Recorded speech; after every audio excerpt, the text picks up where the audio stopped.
It's an absolutely nutty day in the world of Magic the Gathering. Wizards of the Coast has found themselves once again in legal hot water over artwork. And if that wasn't bad enough, there's also some serious problems with the recent Marvel Secret Lairs super drop. Magic. I am a wizard! History. I'm an old wizard! The magic historian. My bones hurt. Greetings,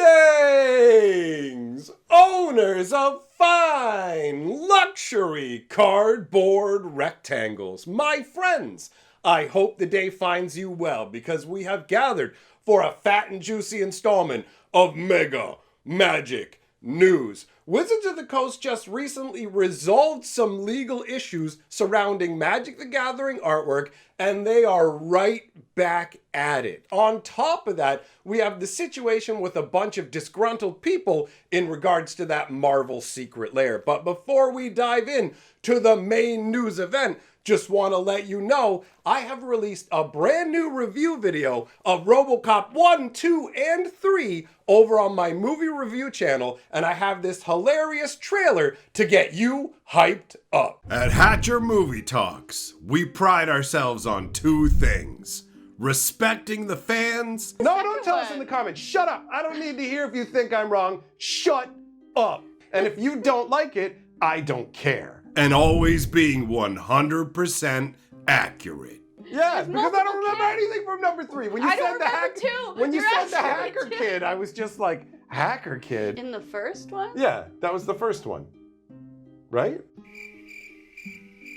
I honestly don't know. Okay. Hatcher Movie Talks. Subscribe now. You have 20 seconds to comply.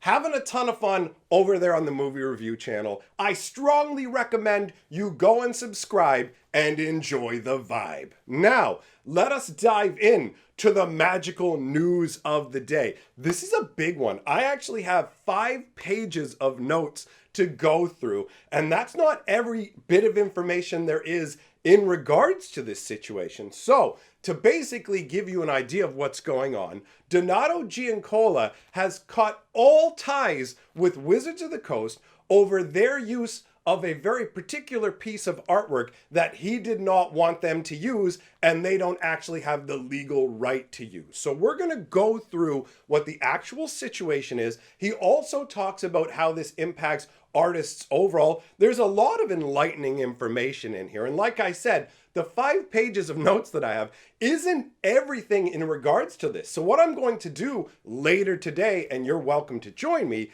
is a live stream where I actually go through every page of all of his complaints and accusations against Wizards of the Coast. And man, he is steaming. He has literally burned his bridges with Wizards of the Coast and then took a dump on them. That is the level that we are at. So I have what feels like a number of the most salient points to cover, but he really does go on about every different thing going on with the different artist setup and how Wizards of the Coast has treated them and how much worse it is in this current era. So the funny thing about this is they just finished settling a lawsuit with Donato over the Trouble in Pairs. Do you guys remember that card where essentially the artist who made it stole chunks of art from like 5 or 6 different artists? So Wizards of the Coast literally just got finished wrapping up a lawsuit with Donato, and here they are again affronting the man with their behavior. So basically, what has happened in this case is Wizards of the Coast has taken one of Donato's paintings and they have used it specifically within their style guide for people to use when it comes to the new Marvel cards and things of that nature. But they did not have his permission whatsoever to use this artwork. So basically, the situation goes like this. Donato actually refused to be a part of the Marvel set altogether. Wizards of the Coast approached him and asked him to work on the Iron Man artwork for them. And he was just like, you know what? I'm looking over the contract that you have for me here. And he's saying that ultimately they would not negotiate in good faith. And so he basically said, no, I don't want anything to do with this. And then Wizards turned around and used his artwork without his permission as part of the style guide, which led to him basically being put in, he's forced to be a part of something that he morally and professionally objects to. And he doesn't just have problems with Wizards of the Coast, he actually has problems with Marvel that go back years as well. So this is like a double-decker nonsense sandwich for him. So when he boils it down, it comes down to contract issues and poor compensation. So when you put those together, he decided, you know what, I'm not going to work with you guys anymore. Basically, the contracts, the compensation, artist relationships, and it's all too exploitative is what he's saying. So basically, when it comes to his previous issues with Marvel, they date back originally to 2004. So Marvel came to him and asked him to be a part of what they were doing. And he looked at what they were offering and said, okay, you're not offering nearly enough. And then they came back to him in 2019, and he described their offer as even worse and essentially just outrageous. So when it comes to Marvel, he wants nothing to do with them. And he actually literally uses Marvel as examples of corporate exploitative practices in classes that he teaches. So if you didn't know this, Donato has been making magic art since the mid-90s, and he is hugely influential in the artist community. I know this from my firsthand experience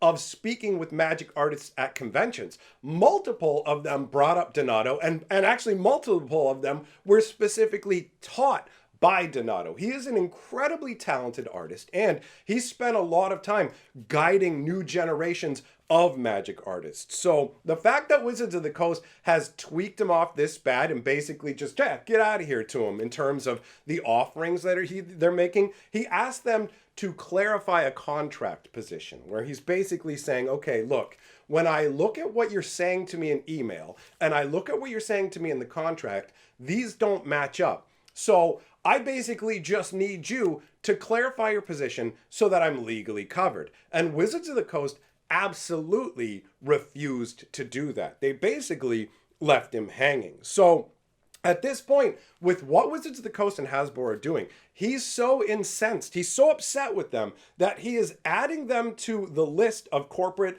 exploitative practices examples. So once upon a time, he absolutely loved working with Wizards of the Coast, and the relationship is soured to the point where now Wizards of the Coast is literally an icon of what to avoid. And it's crazy because this guy basically, first of all, what did he say here? He's stunned and disgusted by Wizards of the Coast and Hasbro. The language that he uses when talking about them is incredibly poignant. So, Donato has 32 years of community building with all kinds of different artists, right? So he's educated them, he's mentored them, he's actually taught art classes at a number of different institutions, right? So basically, through his own words, he said that he's educated, mentored, and inspired thousands of new artists. And in terms of his effect on Magic the Gathering, he is responsible for almost 200 different pieces of artwork, which is an insane amount of work, because you have to understand that Donato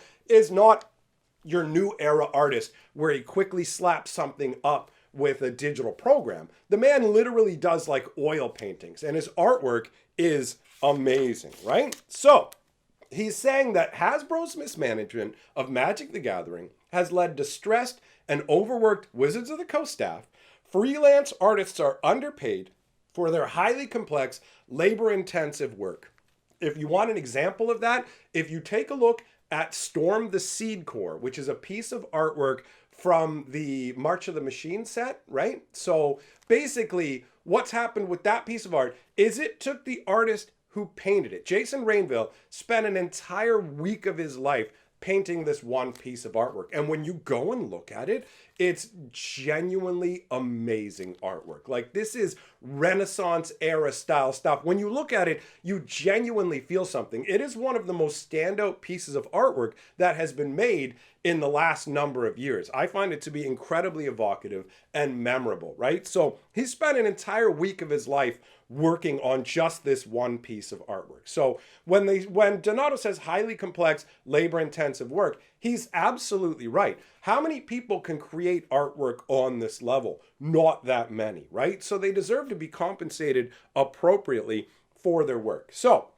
to continue with what he was saying, on top of labor-intensive work, the Wizards of the Coast is responsible for overproducing Magic, and they've damaged their brand, diluted player engagement, and exposed Wizards of the Coast to significant legal risk. So for an example, the infringement that they have basically with Donato it's the fourth time this has happened in the last 4 years. So it's just like hey, it's time for our annual hosing of Donato. Well, at least he's standing up and just going, no. We're going to do something legally about this. It is awesome to see somebody pushing back at Wizards of the Coast on this level, because they have taken advantage of not just artists, but their employees, and pushed this huge workload on everybody while offering less and less in return, trying to extract as much money as possible for Hasbro while giving as little value to anybody else as possible. So it is a very frustrating situation for artists, for Wizards employees,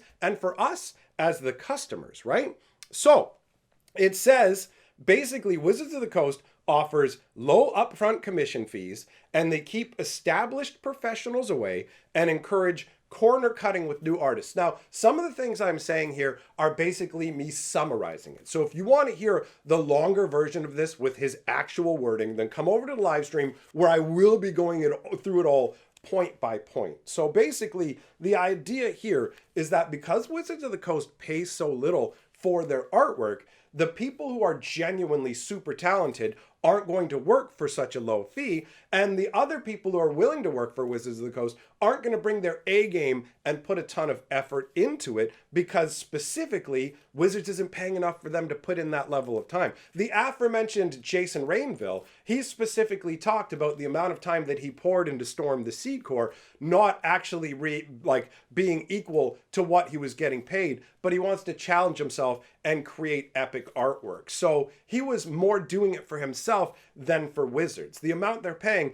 isn't significant enough to get people hyped up to put in real work, and they will cut corners trying to save time, because ultimately you're not going to make enough money to live on working for Wizards of the Coast, so you got to get it done to get on to the next job. And that's why we see things like we saw with the Trouble in Pairs situation, where artists are literally just copying other people. I'm going to yank this from a magazine cover, I'm going to yank this, staple it all together, and then sell it to Wizards and hope they don't even notice. But Wizards of the Coast own business practices encourage this. On top of the low pay, Wizards of the Coast will spring their requirements on people out of nowhere. I spoke to artists who talk about Wizards going, hey, we need 5 pieces of artwork. And it's just like, wait, you want them in a week or 2? I can't even work at that pace. So Wizards of the Coast production schedule doesn't allow artists to have any breathing room, and the amount that they're paying doesn't give them the incentive to put the time into it. So it's a recipe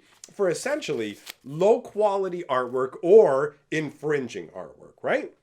So Donato continues, as Wizards grew from a small creative controlled company to a massive multi-billion-dollar critical financial heart of Hasbro. I love that. That's actually a direct quote. Because of the way he worded it, I wrote it down that way. It's fantastic. So instead of supporting the artist community, they drastically reduced the rates that they pay artists. Adding insult to injury, they've started to deny artists access to aftermarket products and secondary sales of their art, disincentivizing artists to do their best work. And so basically what he's saying here is that when it comes to Magic art, not only do you get paid for the actual art, but you can sell the artwork afterwards. You can sell the original piece of art, you can sell prints, you can sell playmats, and Wizards of the Coast will send you artist proofs, which on the front look like regular Magic cards. When you flip over the back, it's just got a blank white backing, right? So you can put anything on the back there. Artists can basically do personal signatures. They can do personalized art. I actually have an artist proof of a zombie token done by Bud Cook where he painted me as a zombie on the back of it because he enjoyed one of my older videos. So artist proofs are a very cool collector's item that allow actual artists to generate additional revenue. So Wizards of the Coast is basically denying artists that sort of like marketability, that sort of money earning scenario where they're saying, okay, we're not going to let you own the artwork anymore. We're not going to let you do prints. We're not going to give you artist proofs. We're not going to let you sell playmats. And so what they're doing is they're paying rates that are lower than they should be paying. And then they're cutting off all of the extras that would actually make it worth your time, right? So he breaks down some of the numbers here. The fee for painting magic art in 1996 was $1,000. So Donato says, I got paid $1,000 in 1996 to do magic art. And before that, in case you're wondering, Wizards of the Coast used to actually have a royalty program when they very, very first started out. And so all of the artists would get paid per printing of the card. So it would be a small amount of money, but multiplied across how many different printings. So if they printed 100,000 copies of a card with your artwork, you would get that tiny amount of money multiplied by 100,000 or however many printings it was. And there are accounts from old school magic artists talking about how they took the job not really expecting to get much in the royalties at all. And all of a sudden they were getting $90,000 checks. So Wizards of the Coast understandably changed the model to a pay the artist outright for the artwork rather than a royalty setup because the amount of money they were paying for that was ever scaling upwards. But ultimately, $1,000 in 1996 is what he was paid for art. And then in 2023, for artwork from Markov Manor, he was paid $1,000. So you look at this, that is what, 27 years of Wizards of the Coast not increasing the rates. And Donato actually breaks it down. He says, if you account for inflation, it's the equivalent of Wizards paying slightly over $500 now for the artwork. So basically, you're making half as much money as you would. Yes, technically, you're still making $1,000, but the price of everything has gone up. I mean, we all know what inflation is. We're all feeling it now in this current era, right? So Wizards of the Coast basically kept the rate the same until very recently, where they bumped it up to $1,250. And that basically is the equivalent of about $640. So still way less than $1,000. And back when they paid $1,000 in 1996, that was considered modestly good pay. But now, obviously, it's abysmal, right? So it got so bad that Donato actually stopped making art for Wizards back in 2010 over the low pay because they hadn't cranked up their rates. And he was just like, you know what? I'm done with this. But he ended up coming back to the game in 2017 because people he had mentored had become employees at Wizards of the Coast involved with the art direction. So basically they're like, yo, why don't you come on back? And he did. So it's like, okay, I want to be involved with you guys. I also like being involved with the actual people who play the game because they appreciate my artwork. And on top of that, another reason he came back is because the secondary market for things like magic art had started to take off. So for the longest time, magic art, like the original paintings, you could get them surprisingly cheap. They weren't really valued that highly overall, and there wasn't a ton of people who collected it. But now there are like Facebook groups dedicated to buying and selling Magic the Gathering art. And you can see all these new pieces of artwork and sketches and things like that all being put up for sale. So you can get one of the sketches that help the artist work through the creative process. You can buy the finalized artwork like straight up from the artists themselves. So he returned because that was also a little more juice, a little more money. So it started to become more reasonable for an artist of his talent, right? But now we've reached the point where Wizards of the Coast has, like, they removed aftermarket art sales for Lord of the Rings. So the people who worked on Lord of the Rings, basically no artist proofs for you, no selling the artwork, no playmats, none of that stuff. And the projections that he gave is this basically cost artists, like overall as a group, about $3 million worth of sales. Now, obviously, this isn't a concrete number, but the man's been working in the industry for a long time. And I believe that this is probably a reasonable estimation. So there has been a little bit of a carve out where Wizards of the Coast is now allowing artists who paint physical versions of artwork to like be able to sell the physical version of the artwork. But anybody who's done digital artwork for any universe beyond any of that kind of stuff is left out in the cold. And it's not like this is some kind of industry standard where everybody who does digital art doesn't get to own the artwork afterwards, can't make any sales based on it. This is Wizards of the Coast clamping down on it, most likely because if they were to allow that, it would cost them more in licensing costs, and they'd rather save a couple bucks than have Magic artists able to feed themselves, right? So this is a situation where Donato goes off, genuinely. You have no idea. There's page after, I've got 5 pages of notes, but there's like 8 pages of stuff that he said. There's so much. He literally starts talking about AI and how Hasbro basically, you know, you got the CEO talking about, hey man, we're moving more and more into AI. And Donato's like, look, they're already just trying to get more people doing digital artwork, hosing the people who are doing digital artwork. It's a hop, skip, and a jump to, guess what? AI is now doing the artwork. And he puts a little dig in there going, but hey, you know what? Who knows? Maybe 27 years from now, Wizards of the Coast will give a raise to the AI bots that are responsible for making the artwork. Like, he is going off.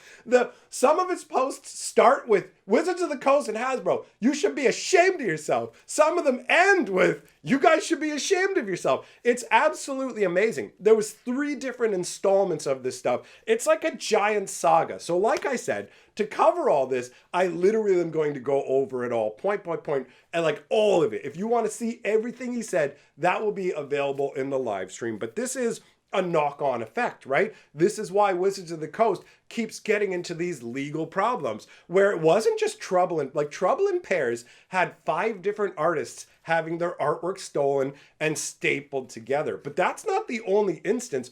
We can't go a single year without multiple problems in that regard, because Wizards of the Coast is cheaping out. They're also rushing at a breakneck pace, and they don't respect the artists, because they have a very fortunate position in that Wizards of the Coast is one of the few companies out there that artists need to work for to be considered respectable, to be considered to have made it. I had this actually explained to me by a Magic artist. When it comes to doing fantasy artwork, there are not many high-profile companies that you can work for. So artists accept these poor working conditions so that they can say that they worked for Wizards of the Coast the same way that Wizards of the Coast takes advantage of people who work on design and everything else, where it's like, yo, you're working for Wizards of the Coast. So they leverage that to pay less. And this is obviously going to keep causing more and more problems down the road until we do eventually get to the point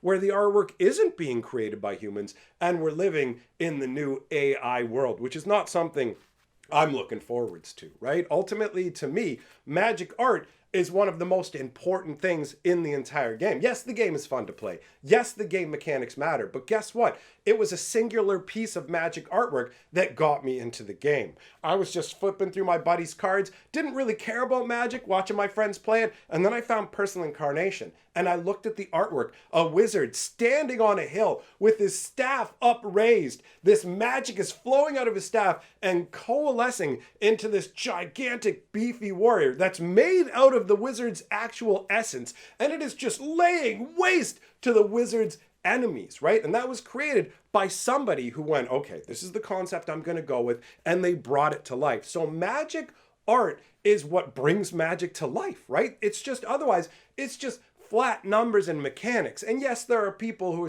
are, you know what, I can play that, whatever. But ultimately, it's a complete extra layer of depth that's added to the game. So artists need to be treated better. I have a lot of respect for Donato for coming out swinging. He actually talks about a bunch of stuff. He's like, okay, I'm gonna have to tiptoe around my NDA, but I'm gonna lay it all out because I'm done with Wizards of the Coast. I don't see myself working with them again. And the way he is castigating them, I mean, I doubt they are gonna work together again. So ultimately, big respect to the man. Once again, I will absolutely be going over all of it in detail and in a place where I can use more colorful language, because over on my live streams, there ain't no rules about the way that I talk, right? So that wraps up this particular part of the news. Now, let's talk about the Marvel Secret Lair Super Drop issues.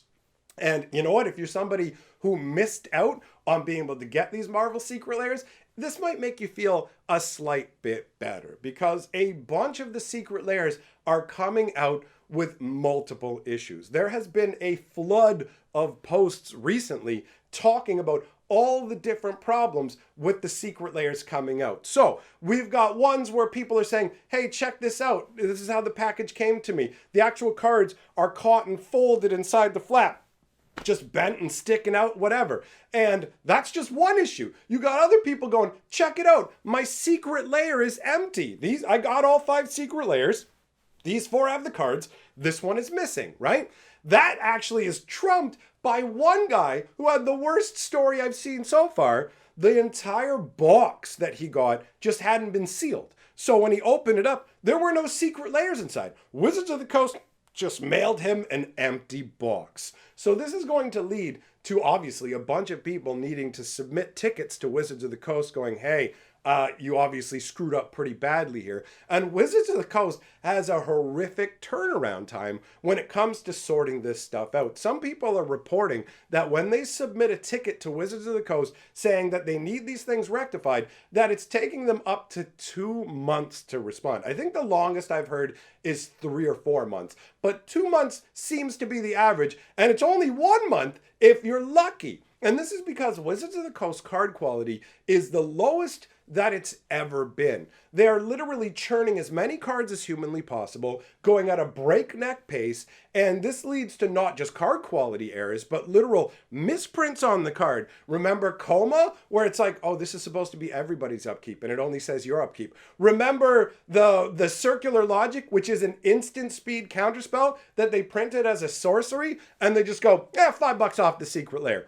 This has become startlingly common, and it's just going to get worse as we progress because we're moving into the new era of ultra speed with Magic the Gathering. If you have felt like things have been wild in the recent past with the move from Bloomborough, 7 weeks later Duskmourn, 7 weeks later Foundations. Well, in the new year, we're going to have 6 standard sets as the basis, and then who knows how many other things jammed in there on top of Secret Lairs and other products that they will announce. Remember, when they tell us about these cadences, if they have plans to change things up 6 months from now, they don't tell us. Think about the fact that they announced that the Universe Beyond stuff was going to be standard legal. Less than 2 weeks before that announcement was made, Mark Rosewater was posting on his blog going, guys, you don't need to worry. Secret Lair isn't a standard thing. It's just a cool side thing that we're doing. So there's no reason to be concerned about any of this. And he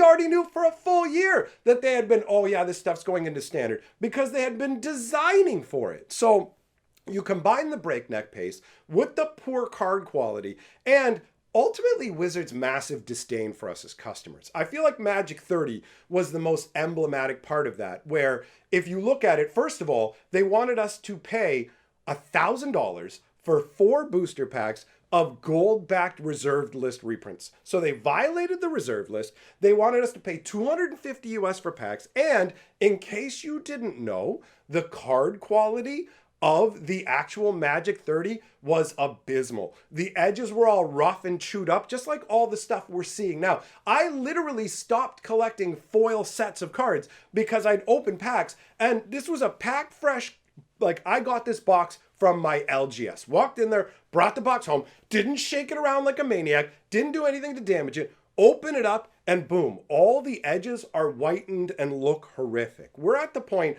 where Wizards of the Coast has zero respect for its own employees. It has zero respect for its artists. It has zero respect for its actual customers. We only exist to have our money extracted to hand over to Hasbro because Wizards of the Coast is the only thing that's keeping Hasbro going, and the line going up has ceased. Wizards of the Coast was turning banger profits for them, but now it's starting to sputter out, and Hasbro has no other option than to lean on Wizards even harder, going, more! Give us more money! So it only gets worse from here, right? We're going to ultimately get into the future where the art is done by AI, the card quality is absolutely abysmal, and it takes a year to get any kind of replacements if you have a problem with your cards. I've been playing Magic since 1994. I remember once upon a time, Wizards of the Coast literally had a set where they printed it and went, this is so bad quality that we're going to burn it rather than release it. They literally burned a Magic set, destroyed it rather than releasing it because it's low quality. But in the new era, all the problems get passed on to us and for an ever increasing price tag. I find it to be incredibly frustrating. But that ends the video. Thanks for coming and hanging out. I will be live streaming going over everything Donato had to say if you want to hear more. And again, I encourage you, go check out my movie review channel. We're having a lot of fun over there. The link is down pinned in the top comment. A big thank you to my patrons for supporting my channel. A big thank you to my channel members for supporting my channel. And I will see you all, my friends, in the next video.